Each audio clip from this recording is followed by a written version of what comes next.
विसाप्र न्यूकार भाजपा सरकाराच्या काळात राज्यात घोळी वखदांच्यो केशी वाडत चल्ल्या। भाजपा सरकाराक ह्या प्रकरणाचेर नियंत्रण हाडपाक पुरायपणेन अपेस आयला। आरडेक्स गोवा ब्युरो रिपोर्ट।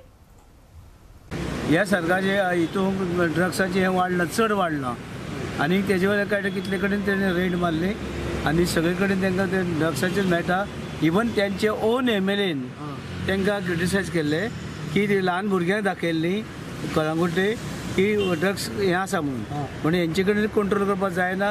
इवन गव्हर्नराक हे स्पिचीन उलोवचें पडलें जेन्ना आमचे 26 जानेवारी जेन्ना आमचे घटक राज्य म्हणजे आमी हें म्हणटात रिपब्लीक डे ह्या दिसा पासून त्यांनी हें करचें पडलें। म्हणजे सरकाराचेर हें लाग आतां तेणें हें केलां की इतले सुद्दां ते सरकार हें बंद करूं शकना। पूण हे गव्हर्मेंट तुमकां दिसता सफल जालेलें आसा केसीस टॅकल करपाक इतले लास्ट फाटलीं 5 वर्सां आतांचे हे करस म्हणल्यार नो हे सरकारान टॅकल करपाक कांयच शकना, गुंडगिरी बंद करूं शकना। इवन तुगेले प्रत्येक सिटीनी मेस जाल्ले आसा पूण तेच कांयच कंट्रोल करूं शकना। आनीक वयल्यान ह्या फावटी 40 मतदारसंघां एकूय टेंडर केले ना, एकूय रस्तो केलो ना। म्हणजे गव्हर्मेंट परते बजेट येयले 1 वर्सा कांय डेव्हलपमेंट ना।